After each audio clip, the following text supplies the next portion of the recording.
Eu fui almoçar e eu não consegui. Estou com fome. Meu estômago encontra-se parcialmente vazio, dado que foi preenchido em parte por um péssimo bolinho de carne de um restaurante alemão aqui na região da Chácara Flora, região da zona sul de São Paulo. Por quê?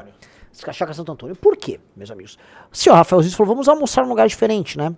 Tem um lugar alemão. Então, pegamos um carro e fomos até lá, de boa fé.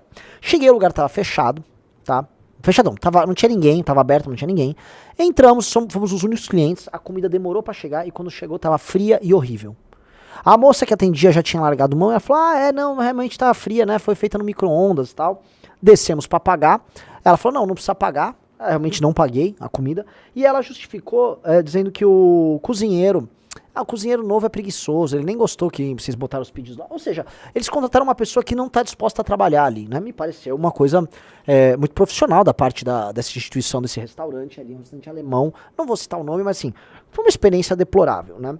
E aí, né, o que eu fui começar a conversar com a galera, com base nisso e com base numa conversa que eu tive ontem com o produtor musical Rodrigão, tá? Existe um produtor musical amigo nosso, ele produz músicas, ele está produzindo músicas nossas e eu estou fazendo a música dos 10 anos do MBL, pra ser claro, lá junto com ele, tá? A gente estava conversando sobre a indústria fonográfica brasileira e sobre como na indústria fonográfica brasileira você tem que soar o tempo todo absolutamente convencional, porque o público brasileiro exige que você seja absolutamente convencional em tudo que você faz, tá? Ou seja, você não pode ousar, você não pode tentar nada diferente. As pessoas exigem que o material musical, as músicas que tocam nas rádios, no fundo, elas sejam muito parecidas entre si, com os elementos mais ou menos iguais, porque se não for isso, o público é diferente. E aí eu juntei com a minha experiência gastronômica hoje, que é uma experiência assim, inimiga da excelência, para começar a live falando sobre os problemas do brasileiro. O brasileiro não é apenas um povo, na maior parte do seu tempo, pouco afeito à excelência. O brasileiro é inimigo da excelência e ele é um defensor mordaz da própria mediocridade. E é com isso que eu ia começar, que acho que é um problema que, vamos dizer, nos situa no mundo de hoje, tá? Ora, o que é uma cultura de excelência? Eu vou sair aqui do Brasil e agora eu vou pro Japão e vocês vão entender, exatamente o que eu tô falando. O Japão é um país cujo povo tem, dadas suas características históricas, dadas as características particulares das pessoas, uma cultura de excelência, de artesanato, de rituais e de busca incessante pela perfeição que não é de hoje, é de muito tempo.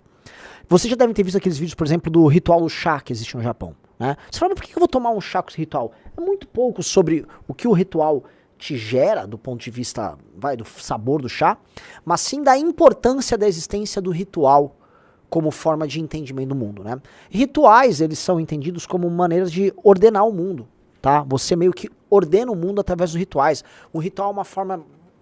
várias religiões antigas entendem assim, se você não faz um determinado ritual, sequer o sol vai nascer, ou sequer vai chover durante uma determinada estação. Através do ritual, você molda o mundo, tá? Então, o ritual... tá? E as práticas disciplinadas são maneiras de você lidar com o caos, porque a ordem, que dentro de um aspecto humano se dá através da autodisciplina, ela serve como elemento que para o caos, e não há nada pior do que o ser humano do que o caos, do que a desordem, tá? Os japoneses são uma cultura, portanto, cheia de rituais, e uma cultura voltada para a ordem, e aí ela se torna uma cultura necessariamente de excelência, tá? Dado que, não só naquilo que é tradicional dos japoneses, mas praticamente todas as artes humanas que você pode colocar o seu trabalho, os japoneses vão fazer melhor. Então, se eu for falar assim, quem hoje está produzindo o melhor jazz do mundo? São os japoneses. Quem hoje está produzindo melhores aparelhos de som artesanais do mundo? Japoneses. Quem hoje está produzindo, vamos dizer, as melhores pizzas do mundo? Japoneses. Quem hoje produz as melhores carnes do mundo? Japoneses. Toda coisa que é bem feita em algum lugar, ela terá uma versão japonesa melhor. Porque há uma cultura de excelência na sociedade e há uma base na sociedade. Vejam, eu não quero ser... Prestem muita atenção. Há uma base social no Japão, tá? Em que o público não apenas está aberto para o que é melhor. Ele quer aquilo que é melhor. Ele exige aquilo que é melhor. Então muita gente vai pro Japão e relata o seguinte, quando eu vou comer num posto de gasolina, o sanduichinho que você vai comprar lá, cara, é um sanduichinho que seria acima da média no Brasil. Assim como no Brasil, como oposto a isso, nós apenas não somos acostumados à excelência, como nós somos inimigos das pessoas que demonstram excelência em alguma área, tá? Então ser excelente, ou melhor, ser verdadeiramente excelente em uma área é sempre uma exceção, e nós cultuamos, mais do que cultivar, nós cultuamos uma espécie de uma mediocridade brejeira, tá? O que seria a nossa mediocridade brejeira? É como se houvesse na essência, né, aquilo que é verdadeiro em nós, algo brejeiro, necessariamente ruim, necessariamente tosco, e que tudo que foge daquilo é por si só algum tipo de snobismo ou algum tipo de demonstração de que você quer ser melhor do que o outro. E isso acontece num país em que você não tenta ser melhor do que o outro. Você tenta parecer ser melhor do que o outro, tá? E é isso pra mim que começa essa discussão. Por que nós não exigimos nada de bom pra nós, de verdade, em nenhuma área, tá? Mas nós estamos loucos para tentarmos parecer ser melhores do que os outros. Eu vou voltar pros coaches. Boa parte daqueles cursos que as pessoas compram são para parecer rico, para tentar, com base no parecer rico, ganhar clientes e se tornarem ricos. E ao que se tornam ricos, eles querem parecer que estão com muito dinheiro. Há uma tentativa, vamos dizer, desesperada do brasileiro de aparentar um status determinado para outras pessoas. E essa tentativa é tão exagerada que ela sempre é falsa, ela é ridícula, tá? Por outro lado, há uma tentativa, vamos dizer... não há uma tentativa como base na sociedade, vamos botar aqui nesses termos, de ser melhor, de buscar a excelência a todo custo. E pelo contrário, o que é visto como genuíno e aceitável e verdadeiro, veja só, é o que é ruim, básico, que é o que eu chamaria de meio brejeiro, tá? E esse tipo de coisa vai estabelecendo barreiras para que a gente avance, especialmente numa sociedade do conhecimento, em que as pessoas necessariamente precisam agregar valor naquilo que elas fazem. Ora, se nós vivemos numa sociedade, vocês vão entender o que eu vou falar agora, tá? Que é uma sociedade que o conhecimento ele tá acessível, você consegue nas redes sociais buscar qualquer coisa. O conhecimento, portanto, é acessível. Só que você, com esse conhecimento acessível, você não consegue fazer nada de útil. Logo, eu posso cravar que você não tem meios de ação para agregar valor na sua produção, seja num serviço, seja num produto, e enriquecer a si próprio e enriquecer os outros. Ou seja, a nossa sociedade, ela cultua menos o conhecimento, ela produz menos, e ela, necessariamente, ela vai ganhar menos, ela vai ser mais pobre. Então esse é um problemaço que nós temos aí, tá? Que é um problema ainda não resolvido da sociedade brasileira, e me parece que a gente está mergulhando nesse problema, tá? O Thiago falou, fala de política, meu Deus. Eu não tô afim de falar, não tem tema de falar de política, tá? E isso aqui que eu tô falando é política. Eu vou chegar em assuntos de política. E isso impacta a gente em tantas outras coisas que eu começo a entrar numa dúvida assim, se nós estamos numa situação ruim como povo, porque nós temos uma busca incessante pela, não digo por uma mediocridade é médio, mas por um... Não é uma busca, é uma luta contra a excelência, ou se na verdade nós não temos termos de comparação, tá? E aí eu vou entrar agora na política para vocês entenderem. Vocês repararam que nós somos incapazes de cobrar nossos políticos? E se você pedir para um cidadão comum falar o que ele gostaria que um político fizesse, ele não seria capaz de falar? Eu vou ser bem honesto. Se você pegar um brasileiro indignado e falar, tá aqui, os políticos estão na sua frente, eles vão fazer exatamente o que você quer. Dificilmente este brasileiro indignado vai saber explicar para o político o que ele quer. Ele vai falar coisas genéricas, tipo, o transporte é ruim, não, o posto de saúde podia ser assim assado. Ele vai relatar o problema dele. Mas a gente não dispõe de termos de comparação. É a primeira coisa. E 2, creio que nós somos criados ao longo de toda a nossa vida, e isso aqui é uma coisa que eu tô tirando aqui da cabeça, tá? Pra acharmos que aquilo que nos é garantido pelo nosso modo de viver, pela nossa cultura, pelo sistema político, econômico, social brasileiro, é a regra. Vocês lembram que quando eu fui agora, recentemente para a Argentina, fui Argentina e Uruguai, eu voltei, eu falei, gente, você respira, cara, você pode andar na rua, tá? Você não vai ser assaltado a qualquer momento. Cara, essa politização ostensiva bizarra que a gente vive aqui não está acontecendo nesses lugares. Cara, as coisas não precisam ser sujas o tempo todo. Um centro de cidade não precisa ser, vamos dizer, um lugar pós-apocalíptico, cataclísmico, um negócio horroroso. Por quê? Porque você ganha um pequeno termo de comparação. E uma das primeiras poucas coisas que eu digo pra você que tá nos assistindo é, um dos maiores investimentos que você pode fazer em você é viajar. Saia fora do Brasil, viaja, e aí você vai ganhar esses termos de comparação. E aí você vai descobrir vários problemas, tá? Mas um dos principais problemas tá dentro de você. Tá dentro da sua incapacidade de entender o que pode ser melhor e aí você fazer e buscar o melhor. Eu não digo aqui que todo brasileiro é inimigo da excelência, que todo brasileiro luta. Não é sobre isso. Eu tô falando, né, que a nossa cultura nos lega esse tipo de coisa, e esse tipo de coisa você percebe no dia a dia, em certas convenções sociais que nós temos.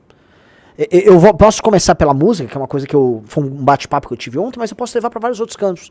Eu vou dar um exemplo. Peguem a produção cultural de massa brasileira, tá? O brasileiro ouve basicamente sertanejo e suas variâncias regionais, tá? Esse é o grosso da música brasileira. O sertanejo brasileiro é uma música basicamente sem criatividade alguma. E ela não é criativa, não porque os artistas em geral são ruins. Tá certo que eles são ruins mesmo, não são grande coisa, mas é porque eles não têm nem espaço pra tentar algo melhor, porque a indústria cultural demanda que você fique dentro de um convencional ali. As poucas inovações na cultura pop, que a gente pode colocar, acontecem no pop. E eu vou falar uma coisa que vai soar bizarro pra vocês, mas Pablos Vittares, Anitas, essas porcarias que a gente não gosta, eles são menos convencionais e mais inovadores, ou seja, eles enfrentam mais esse espírito, vamos dizer, que tende a uma inércia do brasileiro, do que aquilo que a gente, vamos dizer, coloca como genuíno nacional. Botar o sertanejo como algo genuíno. Mas mesmo se você for olhar MPB, ultra convencional, tem que ficar pagando pau lá pros Caetano Veloso da vida. Inclusive o Glenn Greenwald falou isso até em termos políticos, tá? Você, com certeza, eu vou falar onde vocês estão, vocês compram isso. Se você for num bar, quem já foi num pub, ou foi num bar que toca música ao vivo? Digite um, você já foi. Se uma banda tá tocando ao vivo lá, e ela for tocar um som próprio, você vai ficar bravo e vai querer ir embora. É ou não é? Digite um se você vai querer ir embora. Agora, se ela tocar um cover, aí você vai querer ouvir. Porque você tá tão preso ao convencional, e a nossa cultura tá tão, vamos dizer, presa à necessidade de ser convencional, que você não está nem um pouco aberto ao novo. Veja que essa não é a lógica dos Estados Unidos. Nos Estados Unidos, um bar, um lugar que vai tocar música, em geral a música ao vivo, o cara vai tocar música autoral. A lógica, você tem todos os circuitos de músicas em que as pessoas, o cidadão, o mercado está aberto para o autoral. Aqui nós não somos abertos para o autoral. E aqui eu posso levar para vários campos da vida humana, vários campos da produção industrial, cultural. Nós brasileiros somos pouco afeitos a algo diferente. E para acostumar o brasileiro a algo diferente, e diferente sendo melhor, é uma grande luta. É uma gigantesca luta. E dado que, veja só, a gente conseguiu fazer uma coisa que é sensacional aqui, que é mesclar o que é convencional com aquilo que é aspiracional, a gente criou a seguinte coisa. Para você parecer acima da média, você tem que parecer uma versão rica da média.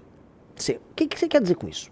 O que eu quero dizer é que se você olhar um cantor sertanejo, ou um cara, tipo esses coaches, tipo Paulo Marçal, eles se vestem e eles se comportam, e eles têm o mesmo nível cultural do público que eles supostamente influenciam.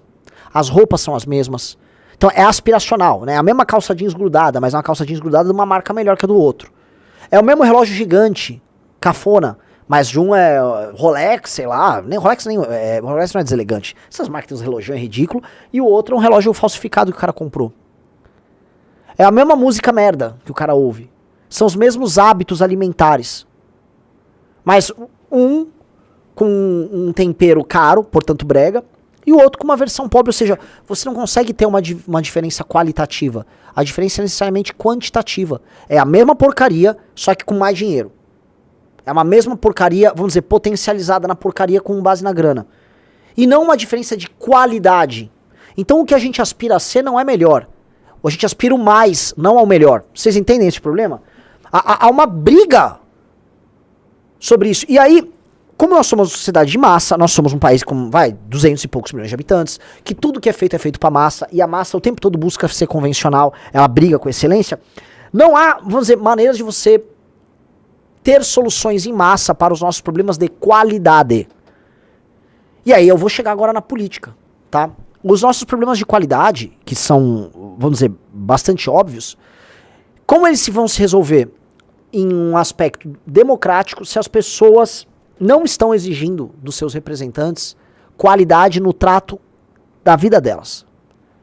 Pode ser que as pessoas não consigam imaginar, mas eu queria entender por que quanto mais pobre, ou melhor, por que as regiões mais pobres do Brasil, elas continuam amando os seus próprios algozes. Então, houve agora, nessas regiões dos interiores do Brasil, tá, inúmeras eleições em que a compra de voto comeu solta, a compra de voto rolou, assim, como se fosse a coisa mais normal do mundo, e as pessoas se afeiçoavam pelos políticos que entregavam uma vida de merda delas e dançavam e pulavam, e foi uma puta de uma festa. E as pessoas não conseguiram imaginar, assim, que pô, a vida não precisa ser assim, que sua vida não precisa ser uma desgraça. A sua vida não precisa ser uma desgraça, mas as pessoas não conseguem imaginar, elas acham que aquilo é o normal. E elas estão presas nesse ciclo. E é um ciclo que é muito louco, e assim, isso me desespera, porque ele está em todas as áreas. Veja, a gente aqui no MBL, a gente quer fazer melhor. A gente não consegue, puta que pariu, o mandato do Kim é melhor do que o mandato dos outros deputados. Mas as pessoas não vão ver isso! As pessoas não querem ver isso! Vocês estão entendendo onde eu quero chegar? As pessoas não querem ver o que é melhor.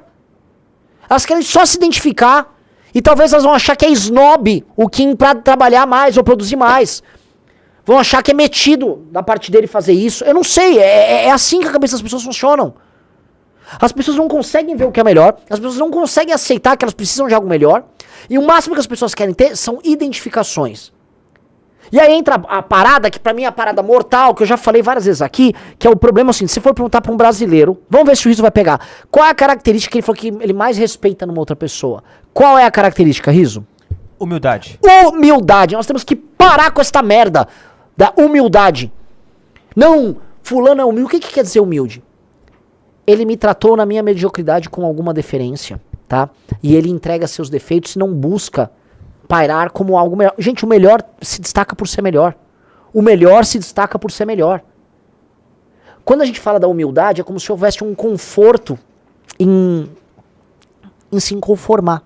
É um conforto, você se sente quentinho de estar com aquela pessoa que ela é brejeira e simples como você, e aí você fica junto com ela no vale da mediocridade, mas em algum momento os dramas de viver numa sociedade que não busca excelência vão chegar em você. Um momento vai faltar médico na tua cidade, ou o médico que vai estar lá e não vai te atender direito. Um dia vai faltar um dentista, um dia tua rua vai estar esburacada e você não sabe por que diabos a gente não consegue ter um asfalto direito pra sua rua não estar esburacada. Vai faltar luz na sua megalópole como São Paulo, você, meu Deus do céu, restou pra mim votar no Ricardo Nunes.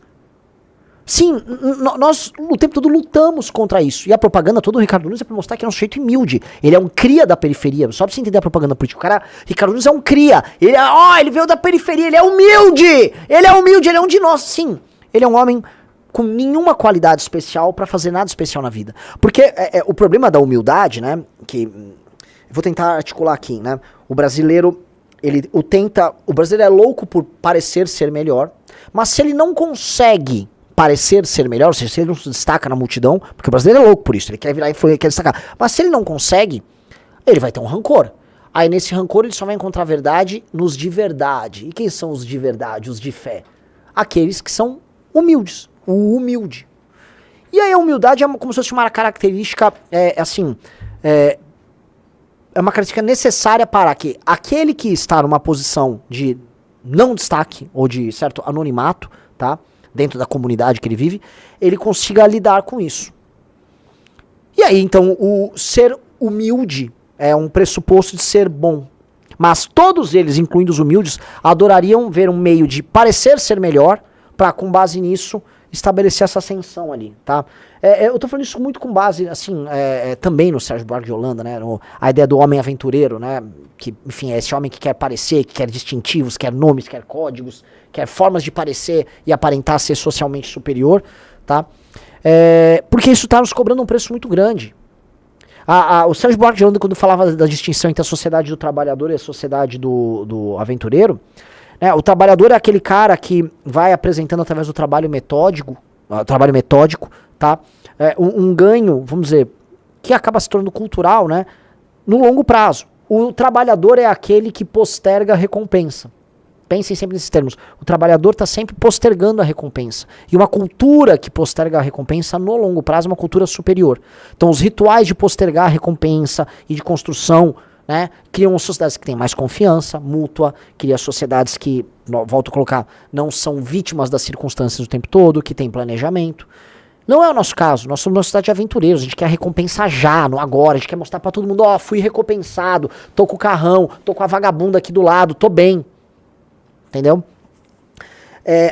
Então, em termos políticos, tudo que é feito no longo prazo baseado na qualidade é visto com certo desprezo, e mais, é visto como snob, porque se você está tentando fazer algo qualitativamente melhor, mesmo sem querer demonstrar para os outros que você é melhor, do tipo, vamos dar um exemplo, o Kim é um grande deputado, ele faz um grande trabalho, o trabalho dele é superior ao trabalho dos outros, nós podemos metrificar isso. Agora, dado que o Kim, ele aparenta ser, né, o jeito de vestir, o lance nerd, um cara nerd dedicado, ele não gera os vínculos afetivos necessários para que uma pessoa o entenda como melhor, porque a pessoa pode achar que se ele ficar falando que ele é snob, e aí isso afasta a pessoa que é alguém simples como ela, que não precisa ser melhor em nada, ela quer que a pessoa pareça comum. E aí entramos no outro problema, que é um problema que nós temos, que é o problema também da democracia. Você acha, meu amigo, que uma pessoa comum, ela pode ocupar posições extraordinárias e fazer coisas extraordinárias? Isso é uma pergunta muito importante. Uma pessoa comum não tem condição de ocupar posições extraordinárias, nem fazer coisas extraordinárias. Então, na democracia, a ideia de eu colocar uma pessoa humilde, comum, um cara como eu, numa posição de poder, significa que, poxa, ele não vai fazer nada de muito extraordinário, dado que ele não é extraordinário. Ele não tem uma vontade férrea de alguma coisa, ele não tem uma ideia, ele não se... Não, ele é um cara comum. Então ele vai, no máximo, fazer coisas comuns. Ele vai ter a sua sensibilidade de uma pessoa comum. Então não imaginemos que a gente cultuando isso vai dar certo. E do outro lado, quando nós queremos combater isso, falando, não, vamos buscar um cara plau. Nós não buscamos alguém com excelência. Quem nós buscamos, senhor Rafael Rizzo? A pessoa que aparenta ser. Que aí entra os Pablos Marçais ou os fingidores da direita brasileira. Então o cara aparenta ser um guerreiro sei lá, do cristianismo. O outro aparenta ser um policial barbudo com armas. O outro aparenta ser muito brabo porque fala verdades. O outro aparenta ser bilionário. E aí você se sente parte da mentira com aquela pessoa, elege aquela pessoa ou não, aquela pessoa te usa, você continua morando no vale da mediocridade, sua vida continua uma desgraça, nada melhora, e a gente não sai do lugar, tá? Então, eu poderia colocar pra vocês, eu estou começando a live tratando de um almoço de péssima qualidade que eu tive? Sim, poderia, porque o fato da mulher que me atendeu ter lidado com muita tranquilidade com algo que é absurdo, tá? E ela não está envergonhada com aquilo, que eu acho que é isso que é o principal, já nos mostra que tem algo muito doente. Porque, veja, um funcionário, aquela mulher que é funcionária daquele restaurante, ela atrapalhou uma coisa que é importante, uma pessoa almoça, sabe? Então, eu não vou poder almoçar, eu perdi meu horário, eu estou aqui praticamente de jejum fazendo uma live pra vocês. Ela não se importou muito com isso. Ela nem se importou com a vergonha que a instituição que ela trabalha, que é o restaurante, tá, vamos dizer, basicamente queimando o filme completo. Ela só largou mão. Um japonês, meus amigos, vou lá pro pico de essência, ou pro outro lado. Um japonês, sei lá, cometeria um harakiri diante de uma vergonha tão grande. Um político japonês, quando é pego, vamos dizer, em desonra, em desgraça, do tipo, ele é corrupto, ele se mata. Quando não se mata, ele sai da vida pública e nunca mais quer ser visto. A noção de honra, a noção de valor, a noção de eu não estou entregando algo ao contento, porra, é uma noção de vergonha na cara. É uma noção de alguém que quer ser melhor. E quando ela não consegue ser melhor, ela fica envergonhada por ter falhado. A gente não tem vergonha de falhar. A gente não tem. É muito complicado, cara. Muito complicado. Esses assuntos me deixam mal, porque porra, a gente tenta fazer as coisas melhor. E não é que a gente consegue o tempo todo. A gente tenta fazer as coisas de um jeito melhor. E eu sei que isso não vai ser visto. Quando eu fico falando da revista, pô, a gente fez uma baita revista, a gente produz, a gente tenta o tempo todo ter excelência em todos os processos nossos. E nunca vai ser perfeito, tá? Só que quando a gente falha, a gente fica verdadeiramente envergonhado. Por exemplo, quando o Arthur soltou o áudio. Cara, uma das coisas que aconteceu foi assim, o Arthur ficou envergonhado e a gente ficou envergonhado do que aconteceu. Porque a gente ficou envergonhado mais do que pelo áudio em si, mas pelo fato de a gente ter decepcionado as pessoas que acompanhavam a gente, e nem pelo áudio, mas a decepção de termos sido moleques e não ter entendido que aquilo poderia prejudicar o projeto, sabe? Aquilo doeu demais e você fica verdadeiramente envergonhado. Mas parece que aqui no Brasil a gente não pode ter vergonha do fracasso. Tipo, se você fracassou, você fez cagar, tá tudo bem, vamos ser felizes, o carnaval tá chegando. Entendeu? Parece que assim, você ter a autodisciplina e você se cobrar e você saber que você tem compromisso com os outros é uma coisa de um idiota. É uma coisa de um tolo. Você tentar ser bom, você tentar ser honesto, você tentar ser capaz, você ter, volta a colocar, vergonha de fazer algo mal feito, ou fazer vergonha de fazer algo errado, vai ser logo visto. Tipo, oh, você tá louco, maluco? Tá louco? Porque parece que aqui a gente tá vivendo realmente numa sociedade robesiana, no sentido de o homem é o lobo do próprio homem, em que não é que você tem um compromisso em ser bom com o outro. Você tem, na verdade, um dever em levar vantagem sobre ele. Então, se você não tá levando vantagem, algo de errado você tá fazendo. Tá? Eu ia falar isso pra vocês, assim, por exemplo, às vezes, uma vez um cara me olhou e mandou um texto que eu tinha errado lá, um verbo, lá num texto da Valete. E o cara, Renan, você errou aqui e tal. Cara, eu fiquei envergonhado, eu fiquei, assim, cara, eu sou um merda. Aí tô aqui e eu vou escrever um texto. Que ridículo, eu me senti ridículo, cara. E eu acho que é importante a gente se sentir ridículo. É importante, assim, você se sentir ridículo o tempo todo, pra você se sentir humilde o tempo todo. Pra entender que você, no fundo, é só um merda. Eu sou um merda, cara. Eu sou um bosta. E assim, eu nunca esqueço disso. Eu sou uma porcaria, tá? E eu tenho que me entender como uma porcaria e falar, tô melhorando. E às vezes eu olho, pô, talvez o que eu esteja fazendo é melhor do que muita gente faz. Entendeu? Mas nunca é suficientemente bom. E você nunca pode colocar como suficientemente bom. Primeiro, porque você vai continuar falhando, porque você é um ser humano falho. E segundo, que você não pode aceitar ser medíocre. Você não pode aceitar a média. Porque eu sempre coloco assim, o que é a média aqui no Brasil?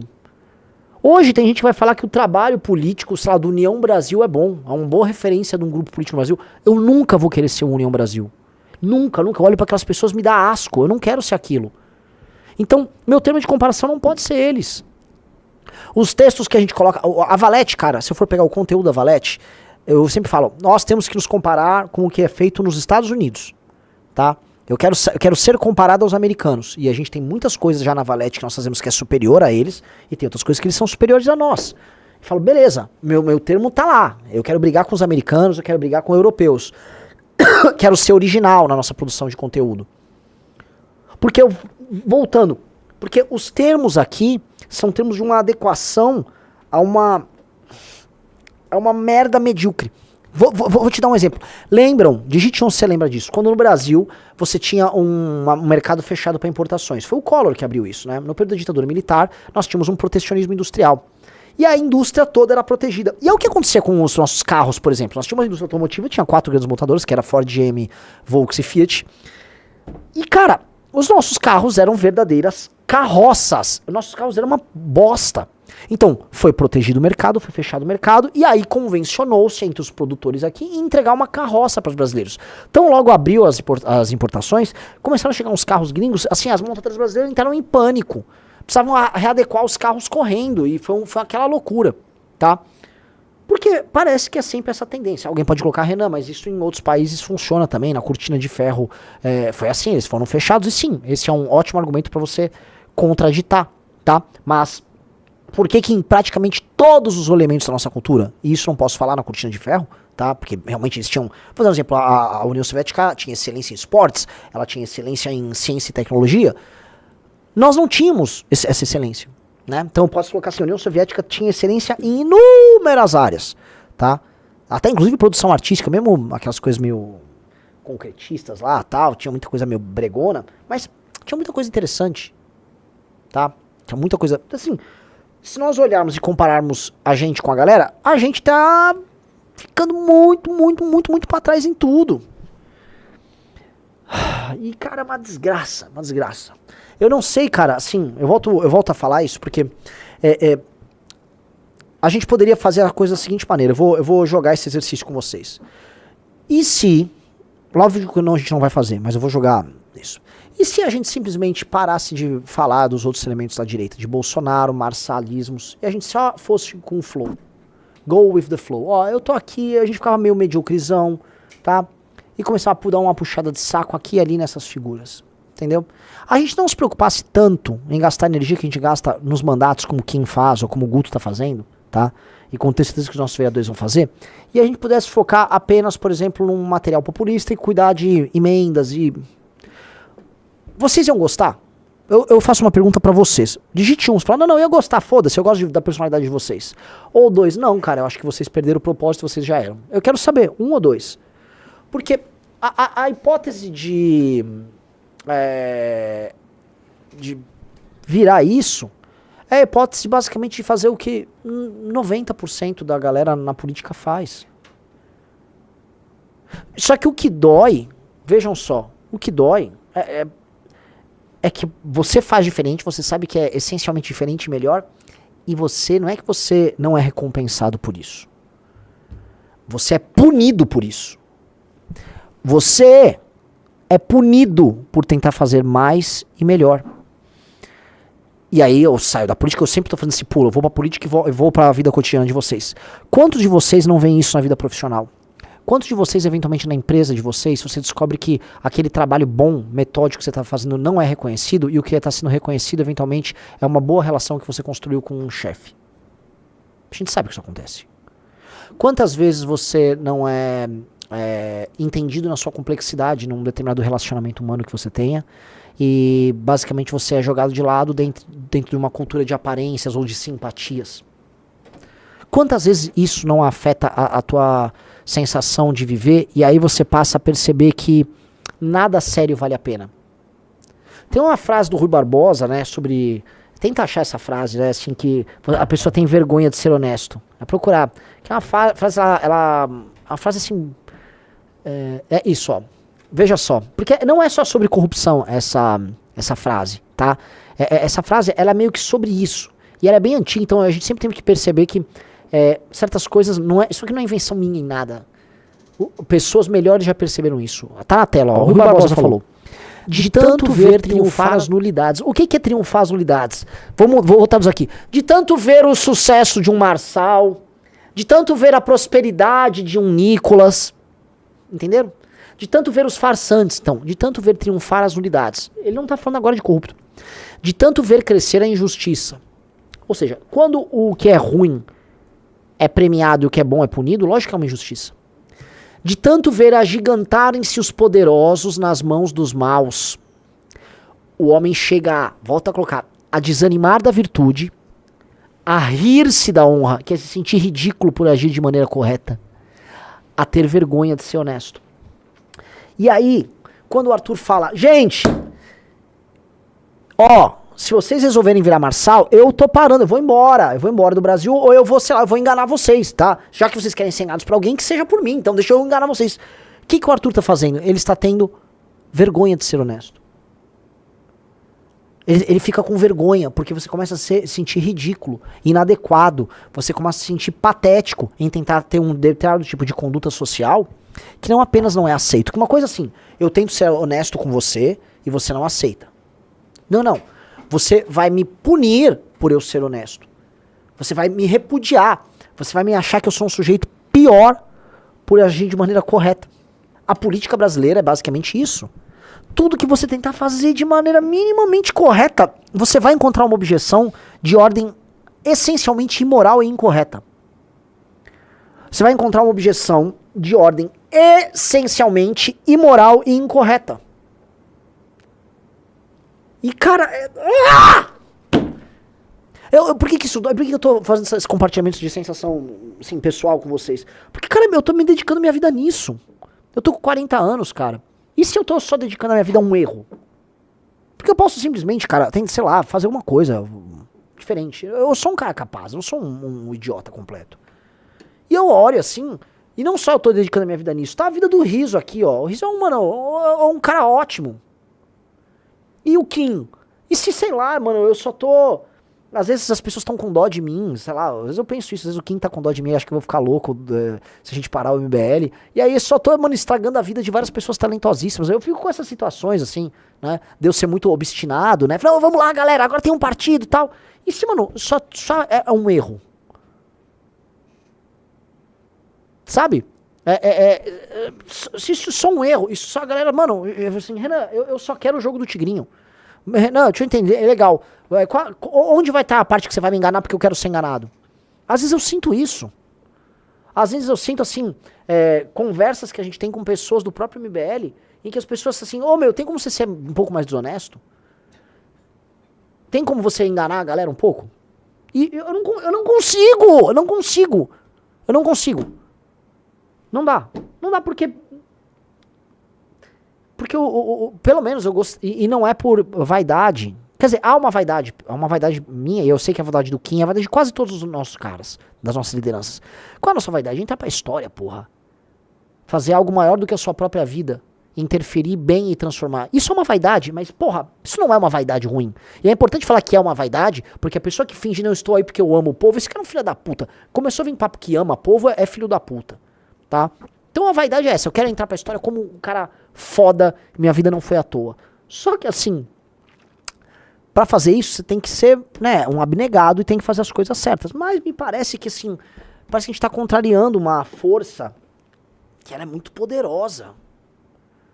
Uma força que é muito poderosa. O brasileiro tem uma força ligada a seus defeitos, que puta que pariu, que me assusta um pouco.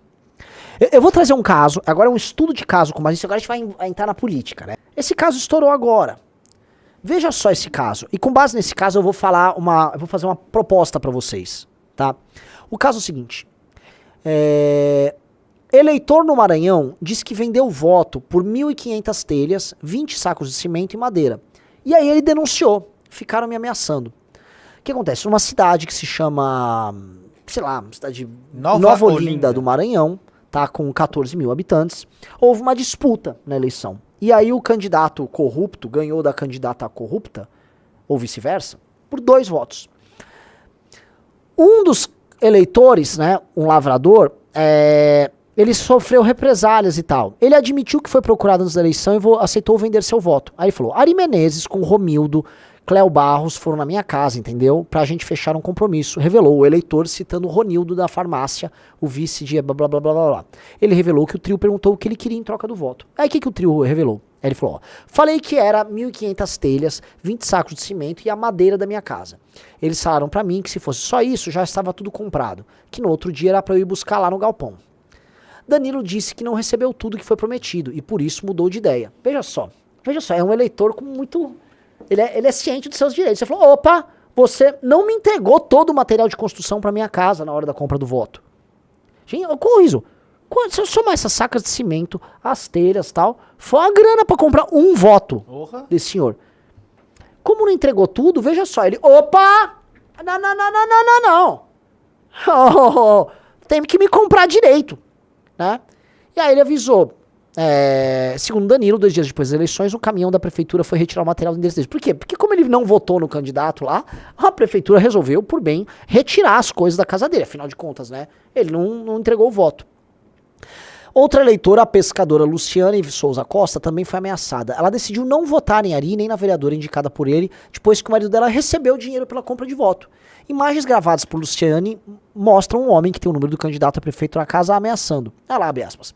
Como eu não peguei o dinheiro, foi o meu marido que pegou e eu postei nos meus status dando apoio pra minha vereadora. Me ameaçaram de morte, eu, meu marido e minhas filhas, que se a gente não votasse neles, eles iam matar a gente. Veja que ela conta essa história, né, como vítima. Ela conta essa história como vítima, como um pobre diabo que foi enganada, está sendo ameaçada. Porque veja só, até pra ser filho da puta você tem que ter palavra, né? Assim, é crime, tudo aí é crime. Agora, você vendeu a porra do teu voto, tô falando agora a lei do crime, entrega a porra do teu voto. Você já vendeu a merda do teu voto, você já não vale nada, você é um desastre pra democracia. E aí o que te resta é o quê? É você trair o cara. Voltemos pro Rui Barbosa. A gente vai voltar pra matéria. Volta lá pro Rui Barbosa. Né? Veja-se, de tanto ver triunfar as nulidades, de tanto ver prosperar a desonra, de tanto ver crescer a injustiça, de tanto ver agigantarem-se os poderes nas mãos dos maus, o homem chega a desanimar da virtude, a rir-se da honra, a ter vergonha de ser honesto.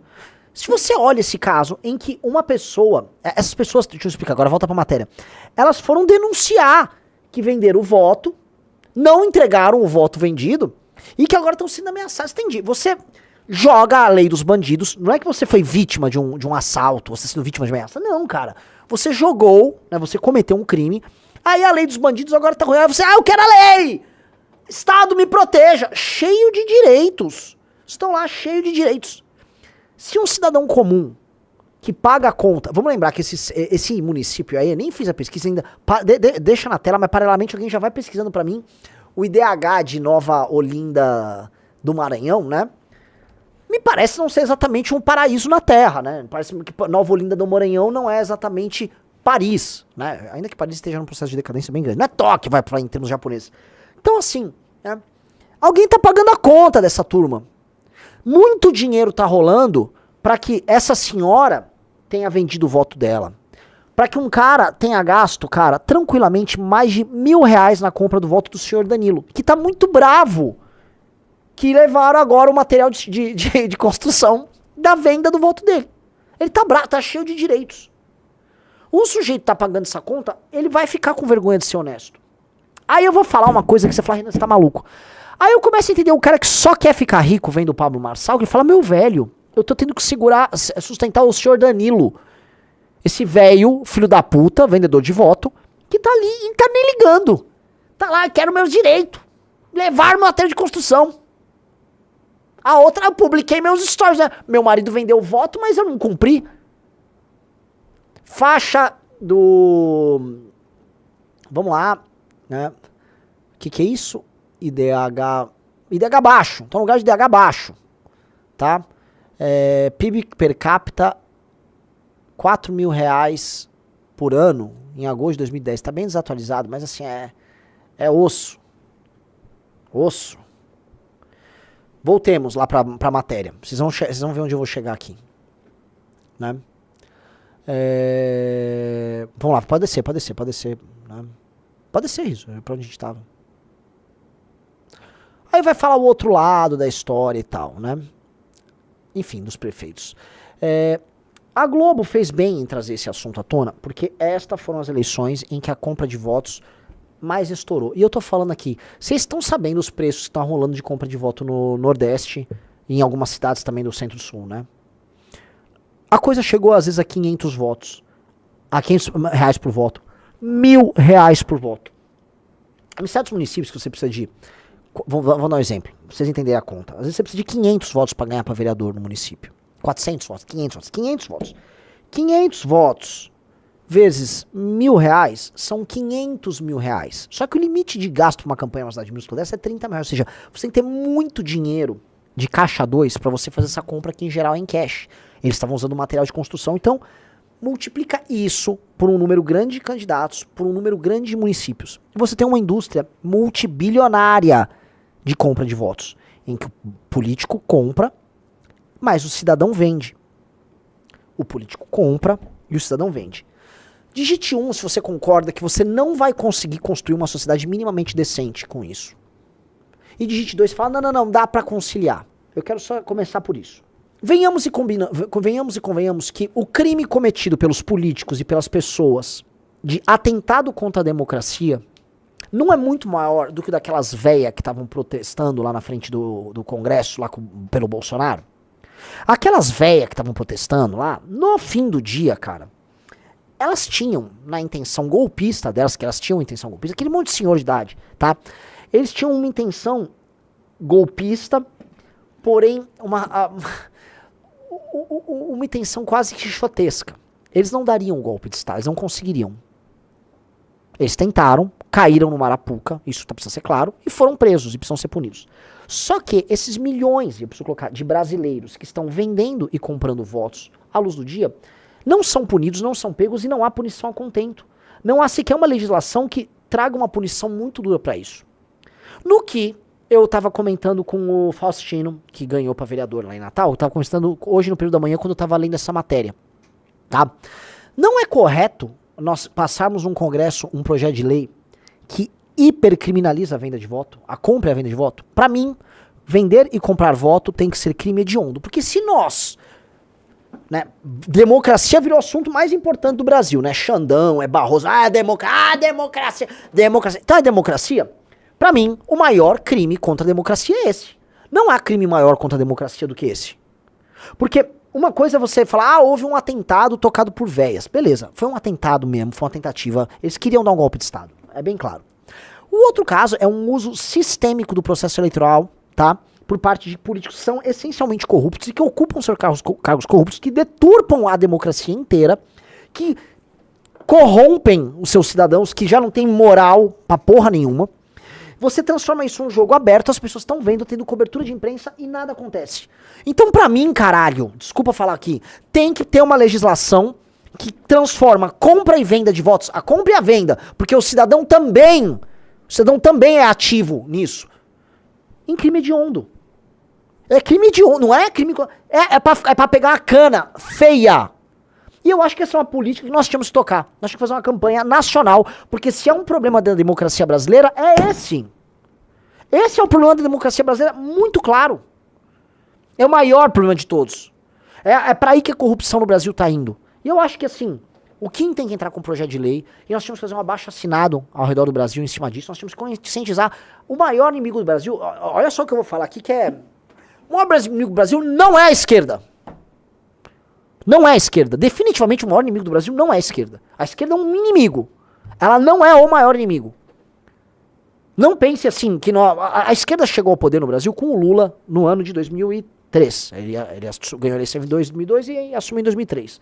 O Brasil não era um paraíso na terra, não era uma passárgada. O Brasil não era, né? O Brasil era administrado por esses caras fisiológicos há muito tempo e o Brasil já era uma bosta.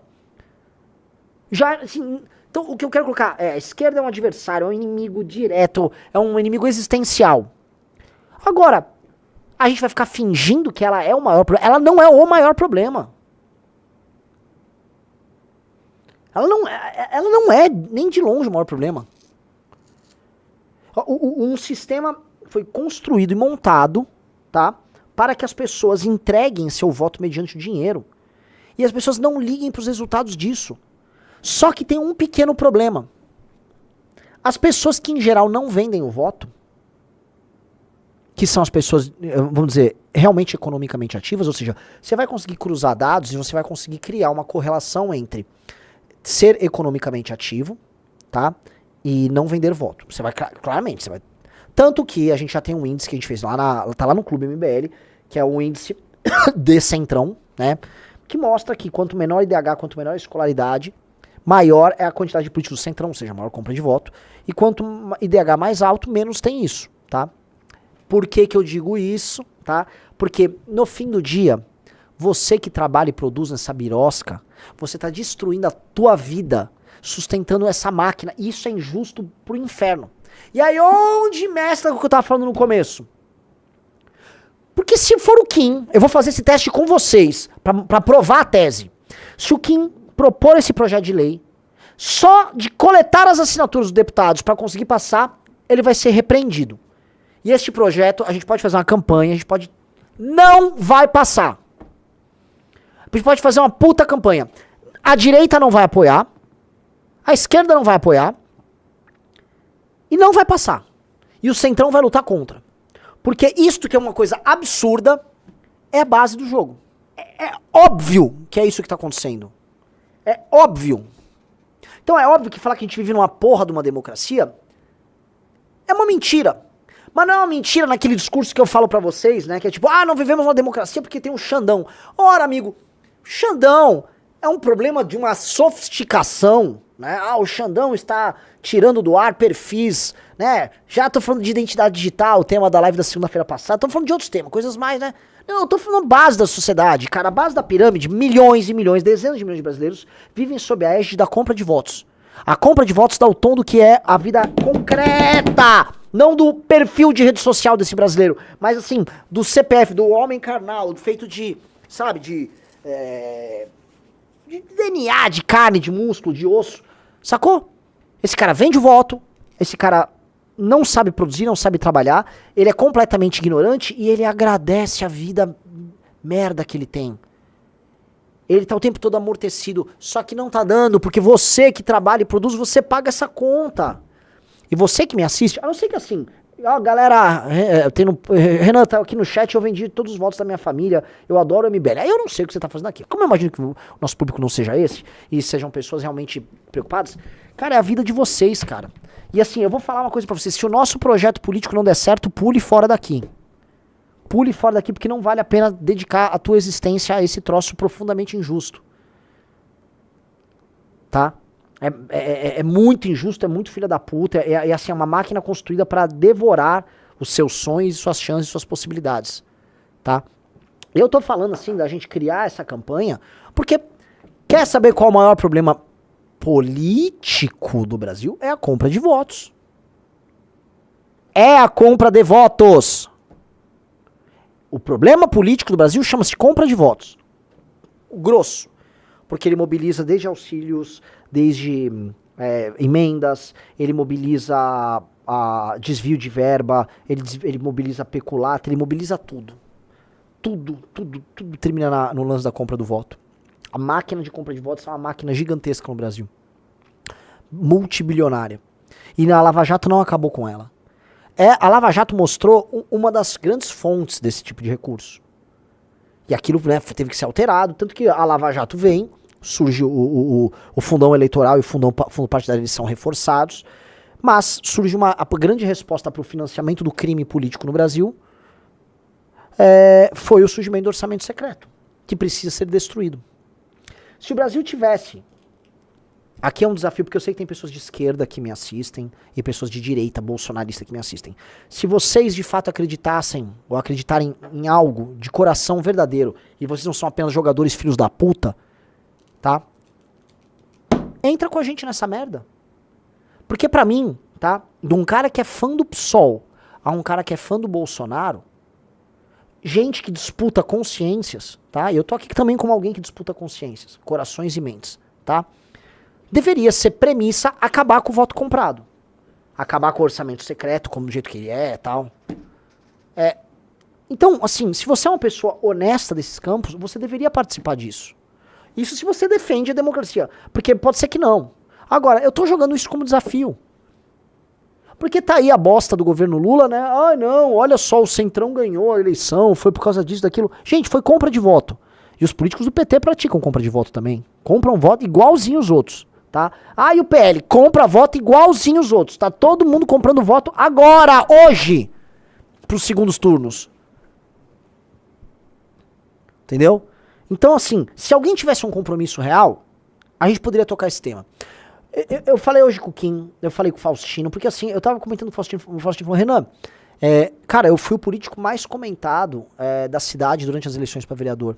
Uma grande parte das pessoas que falaram que iam votar em mim terminaram vendendo voto. E teve gente que, inclusive, depois da eleição, cumprimentou o Faustino e falou, ufa, que bom que você ganhou, que eu não pude te ajudar, que eu conversei lá com um amigo da família, que era candidato, ele ajudou, deu uma ajuda. Tipo, o cara torcia pro Faustino, mas vendeu o voto dele. Sandro aconteceu a mesma coisa. O Rafael, uma crise americana, americana, cidade rica, tá, de DH alto, relatando assim, pessoas que, sabe, pô, eu vou votar em você, puta, não deu, cara, tinha que votar no fulano lá, você sabe como é que é. A gente viu isso acontecer. A gente precisa, assim, se você quer ter uma mudança profunda, é nessa linha. E a outra coisa, aquele papo maravilhoso que eu tive com o Ricardo na semana passada, quando a gente falou lá de uma possível lei de responsabilidade gerencial, ou inventar outro nome qualquer, tá? O nome não importa, mas seria, vamos dizer, uma leitura do problema, aceitando assim, olha, nós temos oligarquias locais mesmo. O brasileiro vai gostar dessas oligarquias locais, porque o brasileiro, enfim, Ele gosta disso. É igual proibir o brasileiro de gostar de Gustavo Lima. Vocês entendem isso? Eu não tenho como proibir o brasileiro de gostar de Gustavo Lima. O brasileiro tá errado em gostar de Gustavo Lima? Ele tá errado em gostar de Gustavo Lima. Gustavo Lima é uma bosta, entendeu? Mas eu não tenho como proibir, então eu não vou proibir. A pessoa é livre pra gostar de coisa ruim, entendeu? Eu quero gostar do Pablo Marçal, eu não tenho como proibir. Eu posso no máximo falar, pô, temos como proibir, o cara te dá um golpe. Mas se você quiser ser iludido, não tem jeito, cara. Tem gente que tem vocação pra corno, tem gente que... Sabe, tem vocações, as maiores brasileiros têm uma vocação se ele gosta de cair em coisa ruim, né? Então, faz parte da vida, é do jogo. Dado isso, tá? Nós podemos mudar os sistemas de incentivos, que é isso que a gente tá falando muito, né? Se o sistema de incentivo torna o seguinte, se você não entregar um determinado conjunto de indicadores de resultado bons na administração do município, você fica inelegível, o seu partido também. E se você entregar e for bem, aí o seu partido vai aumentar o fundo partidário. Aí o oligarca local vai... entendi, o meu lance não é comprar voto agora, o meu lance é ter que entregar. Se eu não entregar, ó, tô lascado. Então a gente ficou pensando, puta, essa ideia é legal pra caramba. Só que a compra de voto também tem que ser combatida. Porque tem um problema nesse jogo que a gente sempre esquece. Quando a gente fala da política, a gente fala muito do político. E se esquece que numa democracia existe uma coisa chamada eleitor. E o eleitor, cara, ele não é uma vítima. A gente fica tratando, tá? Assim, a gente não, vai colocar. A política brasileira, a imprensa, os pesquisadores, todo mundo tratam o eleitor com uma condescendência, né? Assim, o eleitor é um sofredor, né? O eleitor tá sofrendo. Ai, coitado do eleitor. O eleitor, tadinho. Eleitor já cuidou do dele. Farinha pouca, meu pirão primeiro. Ele já pegou a grana dele pra ir votar. E vota no corrupto, e vota no oligarca local, e vota no ladrão. O eleitor é cúmplice. O eleitor é cúmplice, sim. Só que a gente tem essa cultura de ser condescendente. E aí, sendo condescendente, a gente trata a figura como inimputável. Porque assim, você vai ser condescendente com o teu cachorro, porque ele é irracional. Com uma criança, porque ela é inimputável. Com um louquinho, certo? Mas não com um homem ou com uma mulher adulta. Porque se são pessoas adultas, né? Pressupõe-se que elas são capazes de tomar decisões. Mas não. Nós não pressupomos que eles são tão capazes de tomar decisões, quiçá decisões racionais. A gente pressupõe que ele é um coitado. Mas isso, mas... Aí você protege. Não tem que proteger não, cara. Porque a pessoa não é... na hora de vender o voto, ela tomou uma decisão muito racional. Ela pensou basicamente o seguinte. Este jogo, aqui é um jogo que, a mim, não faz diferença nenhuma. Eu vou vender meu voto e vai ficar por isso mesmo. Eu vou levar uma vantagem. Igual o político tá indo lá, ele já sabe que o político tá indo lá levar vantagem. Então, cara, os envolvidos todos têm que ser punidos. E veja, existem campanhas de conscientização no Brasil, tá? Muito fortes. Repararam assim que a campanha de conscientização, eu vivi esse período, tá? O final dos anos 80, começo dos anos 90, eu era uma criança, mas eu fui uma criança, geração milênio, pra entrar naqueles papos de geração, né? Que foi, vamos dizer... alvo de uma propaganda muito grande sobre a AIDS. Se vocês forem lembrar, né, até o começo dos anos 90, até o meio dos anos 90, cara, a pessoa que pegou a AIDS, ou o vírus HIV, vamos ser mais preciso, ela vai morrer. As pessoas acham, essa pessoa vai morrer. Então, houve uma campanha de conscientização sobre camisinha, tá, gigantesca no Brasil, gigantesca. O brasileiro gosta do fuque-fuque ali, né, ferrou. E houve uma campanha gigantesca de conscientização. Tal qual houve uma campanha gigantesca de conscientização sobre tabagismo. E ambas as campanhas funcionaram. Por um tempo hoje da camisinha, acho que não foi. As pessoas meio que esqueceram isso, mas o do tabaco, cara, funcionou bastante. A gente reduziu. Então, ora, por que o Estado brasileiro não está preocupado, já que é tão preocupado com a democracia, em fazer uma campanha de conscientização sobre a compra de voto? E demonstrar que tem penas duríssimas sobre isso. Pra mim, um partido, vamos lá, o PP praticou compra de voto numa cidade no Maranhão. Pois bem, o diretório do PP inteiro responde civil e criminalmente por aquilo. O diretório estadual, inclusive nacional. Eles têm que responder. Os partidos têm... E eu tô falando aqui alguém que hoje é um pré-dirigente partidário, que vai sair a missão, né? Eu acho que tem que responder, cara. Tá? Porque assim tem que ser muito claro. Comprou voto aqui, cara. Rua! O líder partidário tem que ter medo com isso. Vai perder todo o fundo partidário. Aí que vai todo mundo correr.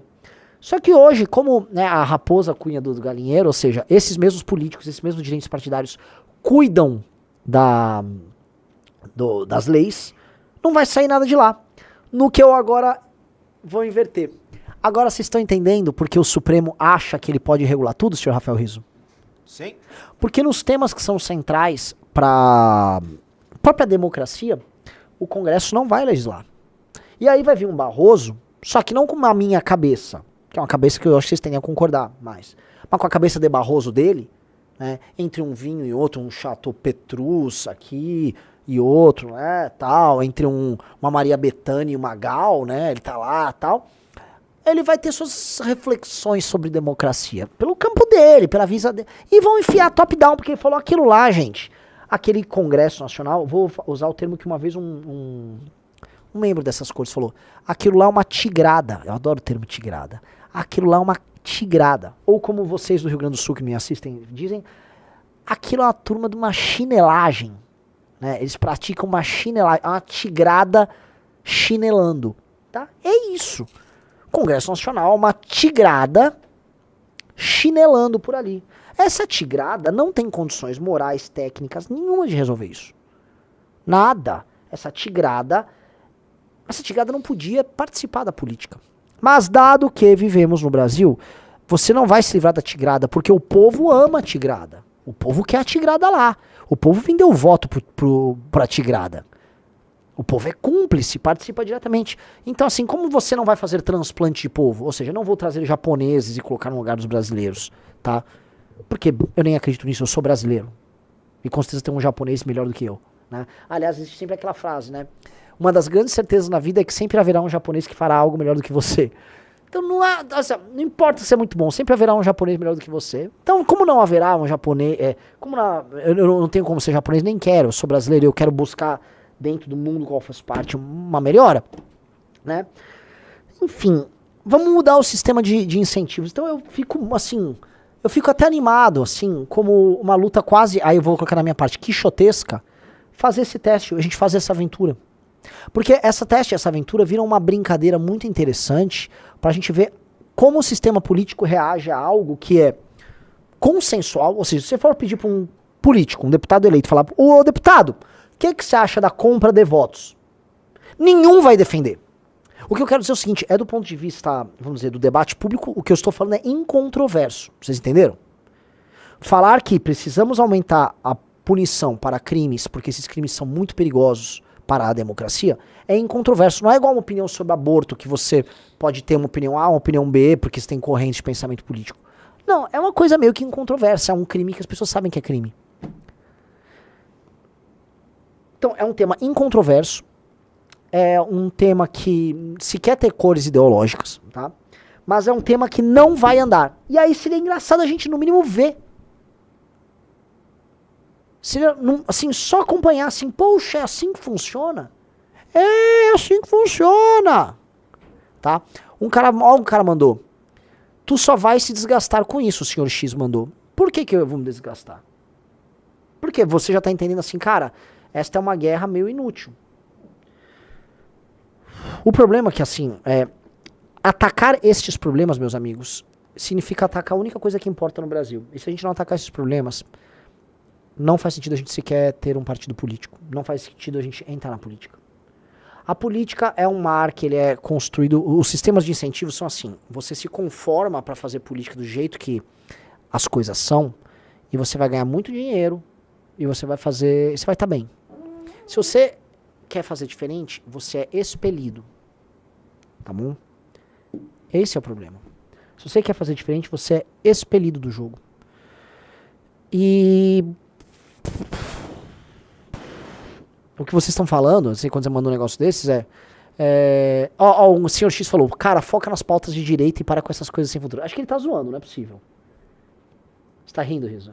Ele tá zoando? Não. Assim, essencialmente o que nós precisamos tocar como grupo político é aquilo que atinge essencialmente a natureza do problema brasileiro. E se a gente não mexer nisso meio que nada vai funcionar. Eu vejo, né, eu comentei com vocês, assim, o Kim conversa com o Marcos Lisboa às vezes, o Kim conversa com vários formuladores de políticas públicas, vários gênios, mas mesmo pessoas brilhantes, tá? E eu posso falar, pra ser generoso, eu posso falar pessoas brilhantes de diversos campos, tá? E pra ser bem generoso, eu vou falar de pessoas que eventualmente eu não vou concordar com boa parte das coisas. Eu vou falar o seguinte, o PDT tentou, eles tinham uma proposta lá com o Ciro, eles tinham uma proposta lá, e cara, ninguém ligou, dane-se, não queremos saber. É compra de voto. É compra de voto. E quando não é compra de voto, aí entra o problema. A gente tem o voto ideológico votando em retardado. Enfim. É osso. É osso. É osso.